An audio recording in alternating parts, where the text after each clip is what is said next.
Hello everyone, welcome to inspire classes. तो आज हम स्टार्ट करते हैं अपनी 10th क्लास के बायोलॉजी का चैप्टर नंबर 2, जिसका नाम है कंट्रोल एंड कोऑर्डिनेशन। ठीक है, इससे पहले लाइफ प्रोसेस ऑलमोस्ट आप कवर कर चुके होंगे। तो नेक्स्ट चैप्टर कंट्रोल कोऑर्डिनेशन, जिसमें आपको बेसिकली डिटेल में अगर मैं बात करूँ तो ह्यूमन ब्रेन के बारे में जानने को मिलेगा। ह्यूमन ब्रेन यानी हमारे नर्वस सिस्टम की जो स्टैंडर्ड सब यूनिट होती है, सबसे बेसिक यूनिट होती है न्यूरॉन की डिटेल स्ट्रक्चर जानने को मिलेगी। कैसे मैसेजेस एक न्यूरॉन से दूसरे न्यूरॉन पर ट्रांसफ़र होते हैं, इस बात को देखा जाएगा। इसके अलावा एक नर्वस सिस्टम के साथ साथ हमारी बॉडी में हमारा कंट्रोल और कोऑर्डिनेशन देखने के लिए एंडोक्राइन सिस्टम भी होता है, जिसमें आप 9 से 10 ग्लैंड्स के नाम पढ़ेंगे। जैसे हाइपोथैलेमस हो गया, पिट्यूटरी ग्लैंड हो गई, thymus gland, thyroid gland, adrenal glands, pancreas हो गया, टेस्टिस, ओवरीज, ऐसे बहुत सारे नाम आएंगे जिनके बारे में डिटेल में डिस्कशन कर रहे होंगे। तो सारे लेक्चर्स को अगर आप सीक्वेंस में प्रॉपरली तरीके से लेक्चर वाइज नोट्स बनाते चलेंगे साथ साथ, तो सब कुछ आपको बढ़िया से समझ में आएगा। बहुत सारी नई टर्म्स आपको उसमें देखने को मिलेंगी जो हो सकता है स्टार्टिंग में आपके लिए थोड़ी टिपिकल हो, बट अगर आप उनको रेगुलर रिवाइज करेंगे तो आपको वो सारी टर्म्स समझ में आ जाएंगी। ठीक है, तो काफ़ी एक इंटरेस्टिंग सा, एक बहुत बढ़िया सा चैप्टर है जिसमें आपको बहुत कुछ जानने को मिलेगा। और जैसे अपने लाइफ प्रोसेस में 4 लाइफ प्रोसेस पढ़े होंगे, न्यूट्रिशन, रेस्पिरेशन, ट्रांसपोर्टेशन और एक्सक्रीशन। वो चारों लाइफ प्रोसेस आपने एनिमल बॉडी में बने, ह्यूमन बींग्स में भी पढ़े हैं, और वो चारों लाइफ प्रोसेस आपने प्लांट के भी अंदर भी पढ़े हैं, है ना। तो इसी तरह से कंट्रोल एंड कोऑर्डिनेशन आप ह्यूमन बींग्स में भी पढ़ोगे और प्लांट्स के अंदर भी पढ़ोगे। तो सिलेबस के हिसाब से बात करूँ तो मैं आपको इस चैप्टर का सिलेबस दिखा देता हूँ। इस तरह के कुछ टॉपिक्स हैं जहाँ पे अगर आप देखो तो ये वाला जो हिस्सा है, ये सारा सेक्शन प्लांट्स के बारे में है, और इसके बाद का जितना सेक्शन है ये सारा सेक्शन ह्यूमन बींग्स के बारे में है। तो सबसे पहले हम स्टार्टिंग में हम ह्यूमन बींग्स वाली बात करेंगे, यानी कंट्रोल कोऑर्डिनेशन एनिमल्स वाला हिस्सा स्टडी करेंगे, और सब सारा ये काम हो जाएगा तो सबसे लास्ट में जाके आपको प्लांट्स के अंदर की जो कंट्रोल कोऑर्डिनेशन की चीज़ें हैं वो देखने को मिलेंगी। ठीक है, चलिए स्टार्ट करते हैं। तो सबसे पहला क्वेश्चन हमारे पास यहाँ पे ये आता है कि हमारी बॉडी के अंदर एनसीईआरटी का एक क्वेश्चन है कि क्या ज़रूरत है कंट्रोल कोऑर्डिनेशन के सिस्टम की, क्या ज़रूरत है बॉडी के अंदर। तो इस चीज़ को यहाँ पे अगर मैं समझाऊँ, पहले तो चलो ह्यूमन बॉडी से बात कर लेते हैं, क्योंकि ह्यूमन बॉडी ना बहुत एक लंबी हायरार्की से मिलकर बनी हुई है। बहुत कुछ हमारी बॉडी के अंदर फिट है। जैसे हमारी बॉडी में सेल्स हैं, सेल से मिलकर टिश्यूज़ बने हैं, उन टिश्यूज़ को मिला के ऑर्गन्स बने हैं, ऐसे बहुत से ऑर्गन्स मिला के एक ऑर्गन सिस्टम बनाते हैं। जैसे डाइजेस्टिव सिस्टम की बात करूँ, डाइजेस्टिव सिस्टम के अंदर हमारा माउथ भी आ गया, हमारी फूड पाइप आ गया, स्टमक है, इंटेस्टाइन है, ऐसे बहुत सारे ये पार्ट्स मिलके उस डाइजेस्टिव सिस्टम के अंदर हमारा लिवर भी हेल्प कर रहा होता है बाइल जूस बनाने में, पेनक्रियाज भी हेल्प कर रहा होता है पेनक्रियाटिक जूस रिलीज़ करने में। तो इतने सारे ऑर्गन्स मिलके हमारा एक ऑर्गन सिस्टम बनाते हैं, और ऐसे कितने सारे ऑर्गन सिस्टम फिट है हमारी बॉडी में। भाई डाइजेस्टिव सिस्टम तुम पढ़ चुके, रेस्पिरेटरी सिस्टम तुमने पढ़ लिया होगा लाइफ प्रोसेस में, सर्कुलेटरी सिस्टम पढ़ा, एक्सक्रीटरी सिस्टम पढ़ा, यहाँ पे तुम नर्वस सिस्टम और एंडोक्राइन सिस्टम पढ़ोगे। तो इतने सारे ऑर्गन सिस्टम बॉडी के अंदर फिट हैं, उसको मिला के जाके एक ऑर्गेनिज्म बनता है। तो जब इतनी कॉम्प्लेक्स स्ट्रक्चर होती है तो उस केस में उसको हैंडल करने के लिए एक प्रॉपर कंट्रोल सिस्टम चाहिए, और आपस में सबको मिलजुल के काम करना पड़ेगा। तो ये मिलजुल के काम करने वाली बात है, इसको कोऑर्डिनेशन बोलते हैं। जैसे स्कूल के अंदर एक प्रॉपर हायरार्की सिस्टम काम करता है कि स्टूडेंट्स हैं, टीचर्स हैं, अदर सपोर्टिंग स्टाफ है, प्रिंसिपल हैं, उनसे ऊपर मैनेजर हैं। तो इस तरह से पूरी हायरार्की काम करती है। मान लीजिए कि अगर प्रिंसिपल स्कूल में ना हो, कोई ऐसा स्कूल हो कि इसमें प्रिंसिपल ही ना हो, तो उस केस में स्कूल के प्रॉपर कंट्रोल कोई कर नहीं पाएगा। टीचर्स के ऊपर जो कंट्रोल होना चाहिए, अदर स्टाफ के ऊपर किस तरह के इंस्ट्रक्शन पास करने हैं, तो ये सारा कंट्रोल तो प्रिंसिपल के अंडर में होता है ना। तो प्रिंसिपल ही नहीं होगा तो कैसे स्कूल चलेगा, चल ही नहीं पाएगा। इसी तरह से अगर जो स्टूडेंट्स हैं या टीचर्स हैं वो आपस में कोऑर्डिनेट होकर काम ना करें, जैसे प्रॉपर आपका टाइम टेबल होता है कि आज आपको ये नोटबुक लेके जानी है, आज आपको ये नोटबुक लेके जानी है, अभी ये लेक्चर चलेगा, अभी ये लेक्चर चलेगा, तो अगर वो पैटर्न ठीक से फॉलो ना हो, टीचर आपस में कोऑर्डिनेट ना करें, तो उस केस में भी आपकी पढ़ाई नहीं हो पाएगी। समझ रहे हो। जैसे एग्जाम्पल ह्यूमन बींग्स के हिसाब से देख लें, तो अगर हम लोग सपोज़ करो कि हमने खाना खा लिया, स्टमक में हमारे खाना चला गया, तो उस खाने को डाइजेस्ट करने के लिए गैस्ट्रिक ग्लैंड से गैस्ट्रिक जूस रिलीज़ होना चाहिए ना। आपने खाना खा लिया, स्टमक में चला गया, अब गैस्ट्रिक जूस नहीं आया तो खाना डाइजेस्ट कैसे होगा, है ना। प्रॉब्लम समझ में आ रही है कि गैस्ट्रिक जूस से ही आपको हाइड्रोक्लोरिक एसिड मिलेगा, वहीं से म्यूकस आएगा, वहीं से आपकी पेप्सिन नाम की प्रोटीन आएगी। तो इसलिए वहाँ पे आपके स्टमक के साथ आपकी गैस्ट्रिक ग्लैंड को मिल के काम करना पड़ेगा। उनको जब स्टमक में खाना आ जाए तो गैस्ट्रिक जूस रिलीज़ करवाना पड़ेगा। और इस चीज़ को कौन कंट्रोल कर रहा होगा? आपका ब्रेन कंट्रोल कर रहा होगा। ब्रेन का एक सेक्शन होता है उसमें हाइपोथैलेमस, तो वो कंट्रोल कर रहा होगा कि भाई जब खाना आ जाएगा तो हम गैस्ट्रिक जूस रिलीज़ करवाएंगे। इसी तरह से एक कोऑर्डिनेशन सिस्टम का एग्जांपल और सुनो। मान लीजिए कि ई कॉमर्स कंपनी का एग्जांपल ले लेते हैं। सपोज अमेज़ॉन का एग्जांपल हम लोगों ने लिया, तो अमेज़ॉन एक कंपनी है जिसने वो प्लेटफॉर्म, वो एप्लीकेशन डिज़ाइन कर दिया। उस पर बहुत सारे सेलर्स हैं जो अपने प्रोडक्ट लिस्ट किए हुए हैं, जो अपने प्रोडक्ट बेचना चाहते हैं। बहुत से बायर्स हैं जो जाके वहाँ से वो प्रोडक्ट खरीदेंगे। और इस पूरी चेन में, इस चेन को बना के रखने के लिए डिलीवरी एजेंट्स होते हैं, कोरियर एजेंट्स होते हैं जो सामान आपके घर तक पहुँचाते हैं। सपोज़ करिए कि इस पूरी चेन में सब कुछ बढ़िया चल रहा था और अचानक से कोरियर एजेंट्स गायब हो जाएं। सारे कोरियर एजेंट्स ने काम करना मना कर दिया, स्ट्राइक कर दी, तो ये पूरा सिस्टम ही फेल हो जाएगा। कोऑर्डिनेशन पूरा ख़राब हो गया ना। एक पर्टिकुलर टाइप के पर्सन के काम ना करने की वजह से अब वो कस्टमर जो है, वो कस्टमर ने अगर कुछ ऑर्डर बुक किया होगा अमेज़ॉन से, तो अगर वो ऑर्डर उसके घर नहीं पहुंचेगा तो क्या नेक्स्ट टाइम ऑर्डर करेगा? सीधी सी बात है, नहीं करेगा। अब वो खुद लेने तो नहीं जाएगा। मान लो वो रहता, सपोज़ करो उत्तर प्रदेश में है और उसका जो ऑर्डर था, जिस सेलर से उसने परचेज़ किया, वो आना था राजस्थान से, तो क्या वो खुद जाएगा राजस्थान पे अपना ऑर्डर लेने? नहीं ना। तो अगर डिलीवरी एजेंट्स ना हो बीच में, ये कोरियर सिस्टम ना हो, तो पूरी चेन खराब हो जाएगी। तो आप समझ में आपको? तो कंट्रोल कौन कर रहा है? अमेज़ॉन कंट्रोल कर रहा है चीज़ों को। कोऑर्डिनेशन बना के रखना है ना अमेज़ॉन, सेलर के बीच में, बायर के बीच में और डिलीवरी एजेंट्स के बीच में कोऑर्डिनेशन बना के रखे हुए, ताकि ये पूरा चेन ठीक से चल पाए। ठीक है? तो रियल लाइफ में से ढेर सारे अपने आसपास आप एग्जाम्पल ढूंढ सकते हो जिससे आपको ये समझ में आता है कि एक प्रॉपर कंट्रोल सिस्टम होना चाहिए और वो कंट्रोल सिस्टम ये इंश्योर करे कि सारी चीज़ें आपस में मिलजुल के काम करें, क्योंकि एक अकेला ऑर्गन, एक अकेली चीज़ सारे काम नहीं कर सकता। तो यही बात अब ह्यूमन बॉडी के अंदर है कि अब मल्टी सेलुलर ऑर्गेनिज्म की बॉडी के अंदर, तो मैं समझाता हूँ जो इस क्वेश्चन का आंसर बनेगा। तो जैसा कि मैंने आपको बताया कि एक मल्टी सेलुलर ऑर्गेनिज्म की बॉडी में सेल्स को मिला के टिश्यू बनता है, टिश्यू से ऑर्गन बनता है, ऑर्गन से ऑर्गन सिस्टम बनता है, फिर ऑर्गेनिज्म डेवलप होता है। तो इतनी सारी हायरार्की है, इतने सारे ऑर्गन्स हैं, तो उन ऑर्गन्स के फंक्शंस भी तो आपस में इंटरलिंक होते हैं ना। जैसे कि बताया था ना मैंने कि भाई स्टमक में अंदर खाना आएगा तो गैस्ट्रिक ग्लैंड्स एक्टिवेट होंगी ना, गैस्ट्रिक जूस रिलीज़ करवाने के लिए। इसी तरह से अगर आप सपोज़ करो भाग रहे हो, रनिंग कर रहे हो, तो रनिंग करते वक्त आपको ज़्यादा एनर्जी की रिक्वायरमेंट होती है, ज़्यादा ऑक्सीजन चाहिए, तो उस केस में आपकी हार्ट बीट भी बढ़ जाती है और आपका ब्रीदिंग रेट भी बढ़ जाता है। यानी लंग्स फास्ट ब्रीदिंग करवाएंगे और उस ब्रीदिंग के ज़रिए जो ऑक्सीजन आएगी एल्वेलीज में, उस ऑक्सीजन को पूरी बॉडी में सप्लाई करने का काम कौन करवाएगा? हार्ट करवाएगा ना। ब्लड को तो पंप उसी को करवाना है। तो हार्ट को कोऑर्डिनेट होके मिल के काम करना पड़ेगा लंग्स के साथ, अदरवाइज सिस्टम फेल हो जाएगा, भाग ही नहीं पाओगे ठीक से। ठीक है? तो इसलिए इतने कॉम्प्लेक्स सिस्टम को, इतने सारे ऑर्गन्स को मैनेज करने के लिए हम लोगों को क्या चाहिए होता है? एक कंट्रोल एंड कोऑर्डिनेशन सिस्टम चाहिए होता है। तो hence for proper functioning and growth of different body organs एक control and coordination system is required, क्योंकि भाई बहुत सारे ऑर्गन्स हैं और सबका काम आपस में जुड़ा हुआ है। तो कोई एक ऐसा सुपीरियर चीज़ चाहिए जो इन सब चीज़ों को पे कंट्रोल रख सके और उनको आपस में कोऑर्डिनेट करा के काम कर सके। ऐसे कौन से सिस्टम्स होते हैं? मैंने आपको नाम भी बताए थे। नर्वस सिस्टम होता है हमारी बॉडी में और एंडोक्राइन सिस्टम होता है। एंडोक्राइन सिस्टम में सारी ग्लैंड्स आती हैं। तो ये एंडोक्राइन और नर्वस सिस्टम मिलके हमारी बॉडी को कंट्रोल और कोऑर्डिनेट करते हैं। एग्जाम्पल मैं तुम्हें आगे दिखा देता हूँ। वही एग्जाम्पल है जो मैंने अभी तुम्हें दिया था कि एक भागते हुए इंसान की बॉडी को ज़्यादा एनर्जी चाहिए। तो ज़्यादा एनर्जी कब मिलेगी? जब उसका रेस्पिरेटरी सिस्टम और उसके हार्ट मिल के कोऑर्डिनेट होके साथ साथ में काम करें, ताकि सफिशिएंट अमाउंट ऑफ ऑक्सीजन उसकी बॉडी को डिलीवर करी जा सके। ठीक है?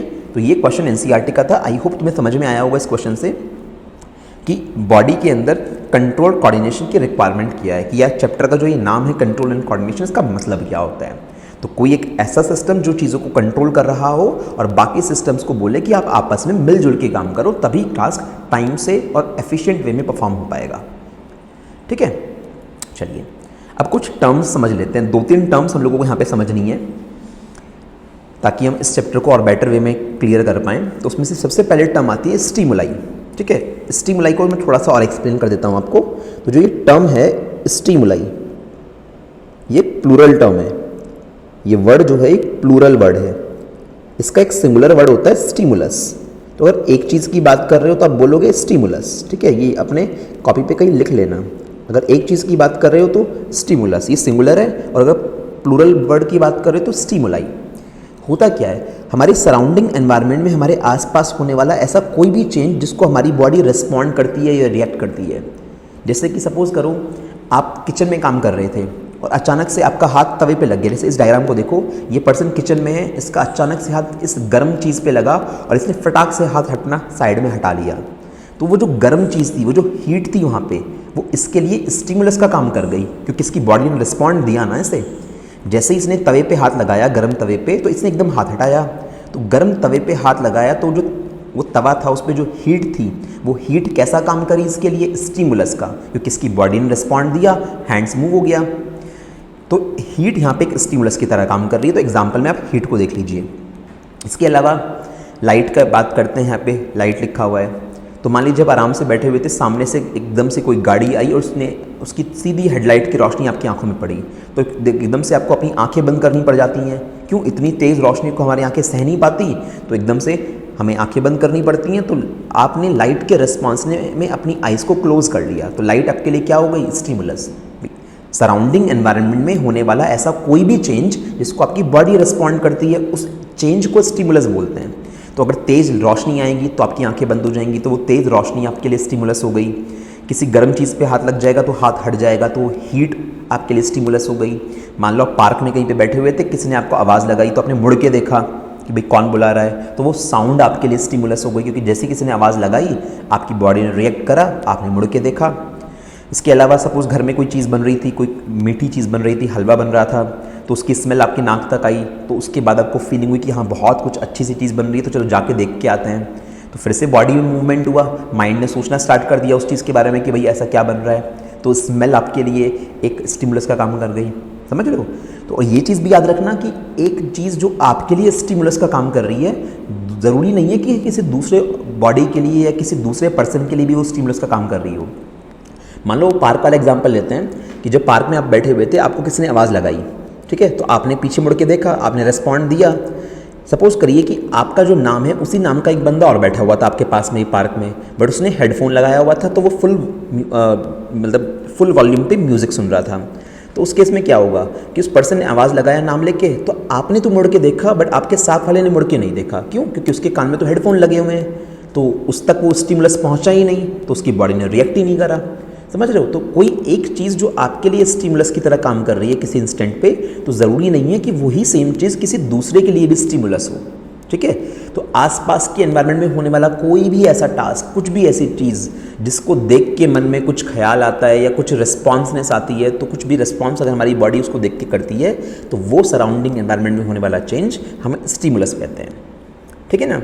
जैसे तुम कोई लाफ्टर शो देख रहे हो, टीवी पे कोई लाफ्टर शो देख रहे हो, और उस लाफ्टर शो में कोई जोक क्रैक किया किसी ने, तो उसको सुन के तुम्हें हंसी आई, तो जो जोक था वो जोक आपके लिए स्टिमुलस का काम कर गया, जिसको सुन के तुम्हारी बॉडी ने रिस्पॉन्ड किया और तुम हंस दिए।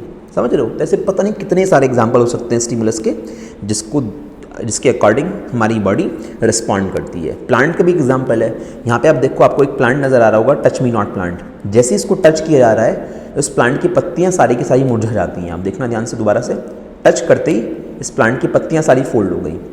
तो जो टच था, वो टच कैसा काम करा इस प्लांट के लिए? स्टिमुलस का काम करा।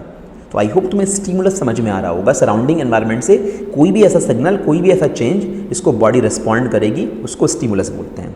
कुछ कॉमन से एग्जाम्पल लिखे हुए हैं, ऐसे बहुत सारे एग्जाम्पल खुद भी सोच सकते हो। There are multiple number of examples of stimulus. ठीक है? स्टिमुलस का प्लूरल ही क्या कहलाता है? स्टिमुलाई। ठीक है? चलिए आगे बढ़ते हैं, ज़रा नेक्स्ट टर्म की बात करते हैं। तो नेक्स्ट टर्म है हमारी रिसेप्टर्स। अब रिसेप्टर क्या होंगे? वापस उस तवे वाले एग्जाम्पल पे आओ, पीछे इस पे ही आओ। यहाँ पे इस पर्सन ने जैसे इस गर्म तवे पे हाथ लगाया, हॉट फ्राई पैन पे हाथ लगाया, तो अचानक से इसने हाथ हटा लिया। तो सोचिए ज़रा कि जैसे ही इसने हाथ उस गर्म फ्राई पैन पे लगाया, तो जो हीट थी, वो हीट तो स्टिमुलस का काम कर गई, बट इसकी हाथ में कुछ ऐसे सेंसर्स होंगे ना, या ऐसे सेल्स होंगे ना, जिसने उस हीट को फील किया। वैसे वो गर्म चीज़ फील हुई ना, तो हाथ का वो हिस्सा जो उस गर्माहट को फील कर रहा है, उसे क्या बोलते हैं? रिसेप्टर बोलते हैं।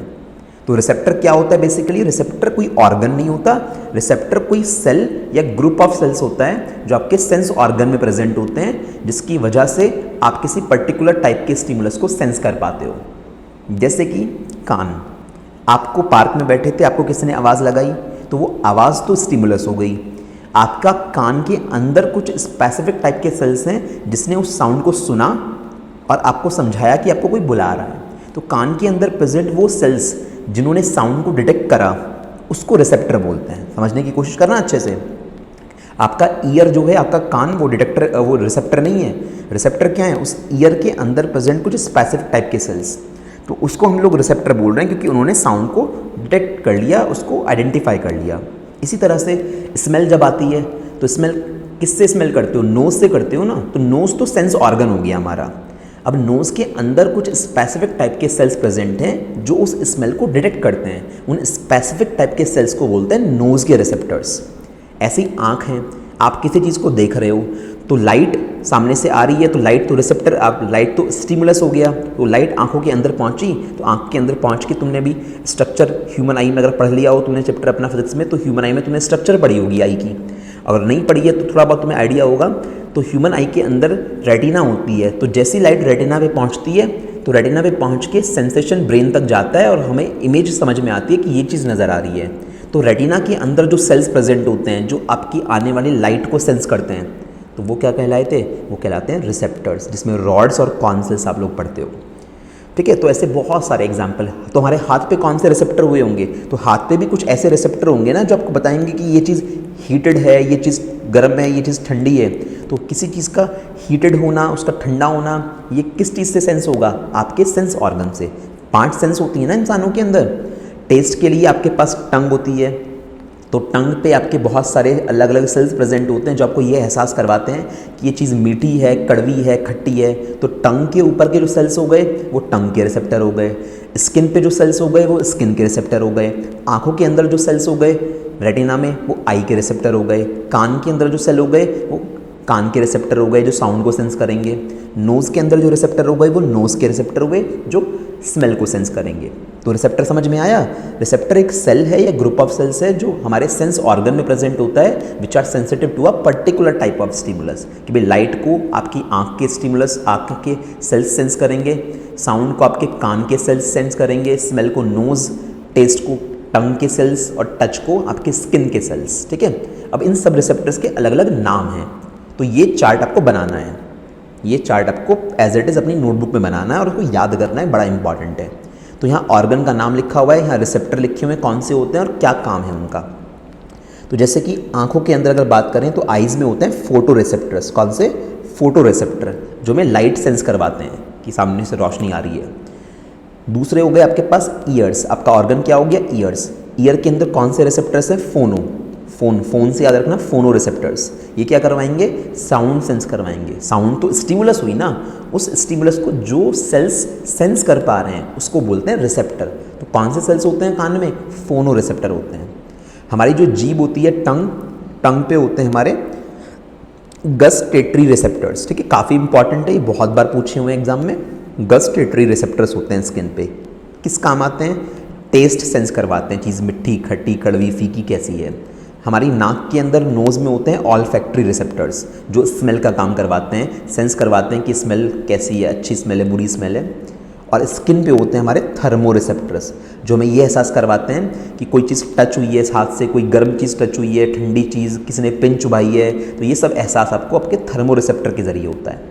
तो जिस इंसान ने, वो जो इंसान किचन में पहुंचा और उसका हाथ तवे पे लगा, तो तवे पे जो हीट थी वो हीट तो हो गई स्टिमुलस, और हाथ का जिस हिस्से ने उसे सेंस करा वहाँ पे सेल्स कौन से थे? वहाँ पे थे थर्मो रिसेप्टर्स। तो थर्मो रिसेप्टर ने उसे सेंस करा।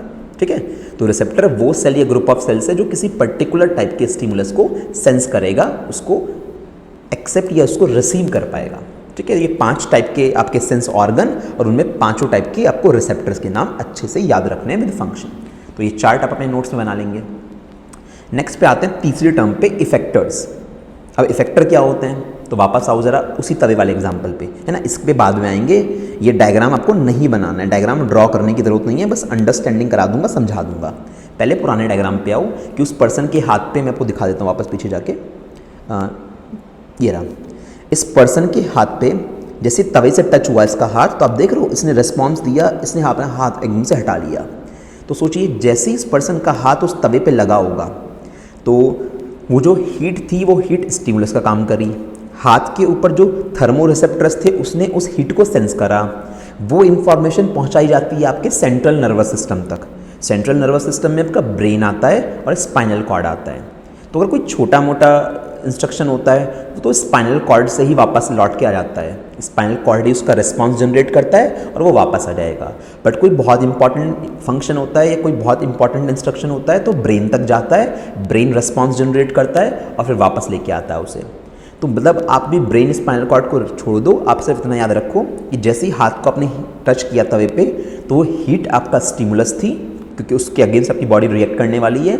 आप वो हीट आपके हाथ के थर्मो रिसेप्टर्स ने सेंस करी, उस इंफॉर्मेशन को भेजा गया सेंट्रल नर्वस सिस्टम पे, वहाँ पे एक रिस्पॉन्स क्रिएट किया गया कि भाई करना क्या है, और वो रिस्पॉन्ड वापस जिस हिस्से पे आया आपकी बॉडी के, आपने उसको बोला इफेक्टर। वापस किस पे आया होगा? हाथ की मसल्स पे आया होगा ना, तभी तो हाथों का मूवमेंट हुआ है, हाथ एकदम से हटा लिया। ठीक है, तो आपके सेंट्रल नर्वस सिस्टम ने रिस्पॉन्स वापस किसको भेजा? आपकी मसल्स को भेजा। तो जिस हिस्से को वापस रिस्पॉन्स भेजा जाता है आपके सेंट्रल नर्वस सिस्टम से, that part is called effector, उसको बोलते हैं हम इफेक्टर। वापस आ जाओ, देखो जरा। An effector is a part of the body which can respond to a stimulus according to the instruction of our nervous system. कि भाई नर्वस सिस्टम से इंस्ट्रक्शन आया कि भाई हाथ हटा लो नहीं तो ज़्यादा जल जाएगा। भाई जैसे इलेक्ट्रिक वायर पे हाथ लग गया तो अचानक से हाथ हट जाता है ना, तो उस पूरे प्रोसेस में थोड़ा समझो कि जैसे ही इलेक्ट्रिक वायर पे हाथ लगा तो जो इलेक्ट्रिसिटी थी वो तो स्टिमुलस का काम कर गई, आपके हाथ के थर्मोरिसेप्टर ने उसे सेंस करा, वो इन्फॉर्मेशन आपके सेंट्रल नर्वस सिस्टम तक पहुंचाई, वहाँ से रिस्पांस जनरेट हुआ कि भाई कुछ खतरनाक काम हो रहा है तो हाथ को हटाना पड़ेगा। तो रिस्पांस किसके पास गया? हाथों की मसल्स के पास गया, आपकी हाथों की मसल्स मूव हो गई और अपने हाथ वहाँ से हटा लिया। तो इसलिए इफेक्टर वो पार्ट होता है जहाँ पे वापस रिस्पांस आता है और रिएक्ट करते हैं आप उसके हिसाब से। तो उसमें इफेक्टर में क्या काउंट होता है? एक तो मसल्स काउंट होती हैं, इसके अलावा ग्लैंड्स भी काउंट होती हैं इफेक्टर में। ग्लैंड्स कैसे काउंट होती हैं? चलो ये तो समझ में आ गया कि वापस रिस्पांस हमारे हाथ पे आया तो हमने अचानक से हाथ हटा लिया, चलते चलते पैर में कांटा चुभ गया तो अचानक से हमने पैर हटा लिया, पैर की मसल्स में मूवमेंट हो गया। तो हर बार इंफॉर्मेशन आपकी स्किन सेंस कर रही है और वहाँ से वो इन्फॉर्मेशन आपके सेंट्रल नर्वस सिस्टम पे जा रही है, वहाँ से रिस्पांस जनरेट हो रहा है और वो रिस्पांस वापस आपके मसल्स पे आ रहा है, आप हाथ या पैर हटा पाते हो। ये काम बहुत जल्दी, नैनो सेकेंड से भी कम टाइम में हो चुका होता है। बट ग्लैंड्स कैसे रिसेप्टर का काम कर रही हैं उसको समझिए। जैसे सपोज करिए आपने फिर से वही खाना खा लिया, आपके स्टमक में खाना पहुँच गया, तो स्टमक में खाना पहुँचने के बाद गैस्ट्रिक ग्लैंड्स को गैस्ट्रिक जूस रिलीज़ करवाना है ना, तो ये काम अपने आप नहीं होगा, इसको कोई कंट्रोल और कोऑर्डिनेट कर रहा है। कौन? ब्रेन। तो ब्रेन में एक ग्लैंड होती है हाइपोथैलेमस नाम से। तो हाइपोथैलेमस क्या करेगा? जब जैसे ही खाना पहुंचा स्टमक में तो स्टमक के अंदर जो खाना पहुंचा वो स्टिमुलस का काम करा, उसका सेंसेशन लगाया आपके हाइपोथैलेमस तक। आपके हाइपोथैलेमस ने पिट्यूटरी ग्लैंड को बोला, एक पिट्यूटरी नाम की ग्लैंड होती है, तो पिट्यूटरी ग्लैंड को बोला कि भाई देखो स्टमक में खाना आ चुका है, तो जाके आप क्या करिए, आप गैस्ट्रिक ग्लैंड्स को बोलिए कि गैस्ट्रिक जूस रिलीज़ करवाएं, है ना। क्योंकि pituitary gland main master gland होती है बॉडी की, इसे आप आगे स्टडी करोगे कि पिट्यूटरी ग्लैंड को मास्टर ग्लैंड बोलते हैं, सारी ग्लैंड से कनेक्शन उसी का होता है। तो हाइपोथैलेमस ने पहले इंस्ट्रक्शन किसको दिया? पिट्यूटरी ग्लैंड को, कि स्टमक में खाना आ चुका है, अब आप गैस्ट्रिक ग्लैंड्स को बोलिए कि गैस्ट्रिक जूस रिलीज़ करवाए। तो सोचिए जैसे ही खाना स्टमक में पहुंचा, स्टिमुलस का काम करा खाने ने, वो इस सिग्नल कहाँ पे पहुंचाया गया? आपके हाइपोथैलेमस पे, वहाँ से रिस्पांस जनरेट हुआ और रिस्पांस किसके पास आया? गैस्ट्रिक ग्लैंड्स के पास आया और उन्होंने गैस्ट्रिक जूस रिलीज़ करवाया। तो अब की बार रिस्पांस कहाँ आया? बॉडी के अंदर ग्लैंड्स पे आया। ठीक है, तो इसलिए इसको क्या बोल रहे हैं? इफेक्टर्स बोल रहे हैं। तो आई होप तुम्हें रिसेप्टर, इफेक्टर और स्टिमुलस समझ में आ गया होगा। इसको इस स्टोरी से और समझ लो। मान लो कि पैर पे किसी स्ट्रॉन्ग चीज़ से किसने हिट करा, ठीक है, टैपिंग करी, सडन टैपिंग किसी चीज़ से हिट करा, तो वो चीज़ स्टिमुलस का काम करी आपके लिए। तो वहाँ से इन्फॉर्मेशन आपके स्किन के रिसेप्टर ने सेंस करी कि भाई कोई या तो पिन चुभा रहा है पैर पे या किसी चीज़ से स्ट्राइक किया है किसी ने। तो स्किन के थर्मो रिसेप्टर ने उसे सेंस करा और इन्फॉर्मेशन को कहाँ पे पहुँचाया? आपके सेंट्रल नर्वस सिस्टम पे, जिसमें स्पाइनल कॉर्ड, ब्रेन दोनों आते हैं। तो जिसने भी रिस्पांस जनरेट करा होगा, तो सेंट्रल नर्वस सिस्टम पे वो बात पहुंची, वहाँ से रिस्पांस जनरेट हुआ, वो रिस्पांस वापस आया कहाँ पे? आपकी पैरों की मसल्स पे, आपने एकदम से पैर साइड कर लिया। ठीक है, तो पैरों की जो मसल्स थी वो कैसा काम कर गई? इफेक्टर का। ठीक है, और जिसने सेंस करा था वो स्टिमुलस, वो कैसा काम कर गया? रिसेप्टर का। और रिस्पांस कहाँ से जनरेट होकर आया? सेंट्रल नर्वस सिस्टम से। तो इस तरह से ये पूरी कहानी चल रही होती है। बाकी जो ये न्यूरॉन के नाम लिखे हुए हैं इनको मैं आगे चल के तुम्हें समझा दूंगा, आगे के पार्ट में जब न्यूरॉन पढ़ोगे। तो लॉजिक समझ में आ रहे हैं? डायग्राम बनाने की तो कोई ज़रूरत नहीं है, क्लियर होना चाहिए कि क्या स्टिमुलस है, क्या रिसेप्टर है और क्या इफेक्टर होते हैं। ठीक है, तो कोई पार्ट क्लियर ना हो तो एक बार दोबारा से लेक्चर को सुन लेना आप। एक क्वेश्चन और, उसके बाद ये फिलहाल फर्स्ट लेक्चर पूरा हो जाएगा। एनसीईआरटी का एक बड़ा इंपॉर्टेंट क्वेश्चन इसमें और है, बहुत ही बेसिक सा, कि what is the function of receptors in the body. Receptor का काम क्या होता है बॉडी में? तो भाई रिसेप्टर स्टिमुलस को सेंस करते हैं। भाई स्मेल आएगी तो नोज़ के रिसेप्टर सेंस करेंगे ना, आप स्मेल को कान से थोड़ी ना सेंस कर सकते हो। साउंड आई तो साउंड को कान के रिसेप्टर सेंस करेंगे। तो रिसेप्टर्स सेंस द स्टिमुलाई। तो एक्सटर्नल एनवायरनमेंट में होने वाला कोई भी चेंज जो होता है उसे स्टिमुलस बोलते हैं। तो रिसेप्टर उस स्टिमुलाई को सेंस करेंगे और इन्फॉर्मेशन को कहाँ भिजवाएंगे? सेंट्रल नर्वस सिस्टम पे भिजवाएंगे। सेंट्रल नर्वस सिस्टम में वो इन्फॉर्मेशन इंटरप्रेट की जाएगी, समझी जाएगी और एक रेस्पॉन्स जनरेट किया जाएगा और वापस भेजा जाएगा उस रेस्पॉन्स को। रेस्पॉन्स वापस किस पे आता है? इफेक्टर्स पे आता है, जैसे कि मसल्स पे या ग्लैंड्स पे। तो ये रिसेप्टर का काम हुआ। इन्होंने स्टिमुलस सेंस किया, मेन काम तो इनका यही खत्म हो गया है। और उसके बाद की बात थोड़ी सी बता दी गई है कि ये स्टिमुलस आपके सेंट्रल नर्वस सिस्टम तक पास किया जाएगा, वहाँ पे ये इंटरप्रेट होगी, इन्फॉर्मेशन समझी जाएगी कि क्या बात हुई है, उसके अकॉर्डिंग रेस्पॉन्स जनरेट होगा और उस रेस्पॉन्स को वापस आपके मसल्स पे यानी आपके इफेक्टर्स पे पहुँचा दिया जाएगा और उसके अकॉर्डिंग आपके हाथ या पैरों में जो मूवमेंट होना है वो हो चुका होगा। ठीक है, जैसे गंदी सी स्मेल आई तो आपने एकदम नाक बंद कर ली, तो ये जो आप रिस्पॉन्ड दे रहे हो, ये रिस्पॉन्स आपके सेंट्रल नर्वस सिस्टम से आ रहा है कि भाई बाहर बहुत गंदी सी बदबू आ रही है, इसलिए आपने अपनी नाक बंद कर ली। अब क्वेश्चन में एक बात और पूछी है इसके अलावा, फंक्शन के अलावा, think of a situation where receptors do not work properly. वो कह रहे हैं कि ऐसी सिचुएशन सोचो जब रिसेप्टर ठीक से काम ना कर रहे हों, तो what problems are likely to arise, तब क्या दिक्कतें होंगी, प्रॉब्लम क्या आएगी। भाई अगर रिसेप्टर काम नहीं करेंगे तो स्टिमुलस को सेंस कौन करेगा? भाई कान के रिसेप्टर काम नहीं करेंगे तो लोगों को कुछ सुनाई नहीं देगा, नोज़ के ऑल्फैक्टरी रिसेप्टर काम नहीं करेंगे तो कुछ स्मेल नहीं आएगी, टंग के गस्टेटरी रिसेप्टर काम नहीं करेंगे तो किसी भी चीज़ का टेस्ट नहीं आएगा, आंखों के फोटो रिसेप्टर काम नहीं करेंगे तो कुछ भी दिखाई नहीं देगा, और स्किन के थर्मो रिसेप्टर काम नहीं करेंगे तो ठंडा गर्म, प्रेशर का बढ़ना, कोई पिन चुभना, कुछ भी फील नहीं होगा। तो इसका मतलब तो सराउंडिंग एनवायरनमेंट से कोई भी इंफॉर्मेशन हमारी बॉडी रिसीव नहीं कर पाएगी क्योंकि हमें कुछ भी समझ ही नहीं आएगा। ठीक है, तो ये प्रॉब्लम आएगी रिसेप्टर के ब्लॉक हो जाने से या उनके काम ना करने से। तो देखो answer, if receptors do not work properly the various type of information will not be collected. अलग अलग तरह की इंफॉर्मेशन, ना साउंड सुनाई देगी, ना स्मेल आएगी, ना टेस्ट, ना कुछ दिखाई देगा, ना कुछ हम लोग फील कर पाएंगे ठंडा या गर्म। And hence the organism will not be able to respond the stimuli. वह रिस्पॉन्ड कैसे करेगा? स्टिमुलस सेंस ही नहीं हो रहा, रिसेप्टर ही ब्लॉक हो गए हैं, तो ये प्रॉब्लम आएगी। एक सिंपल एग्जांपल दे दिया मैंने तुम्हें यहाँ पे फॉर एग्जांपल करके, if our gustatory receptors in the tongue, जीभ के गस्टेटरी रिसेप्टर अगर काम ना करें, then we will not perceive the taste of food, तो हमें खाने का टेस्ट आएगा ही नहीं। नोज़ के रिसेप्टर बंद हो जाएं तो हमें स्मेल नहीं आएगी, कान के रिसेप्टर बंद हो जाएं, कान में कौन से रिसेप्टर थे? फोनो रिसेप्टर्स, तो अगर वो ठीक से काम ना करें तो आपको साउंड नहीं समझ में आएगी, आपको कुछ सुनाई नहीं देगा। तो एक बहुत सिंपल बड़ा बेसिक क्वेश्चन चैप्टर की स्टार्टिंग मैंने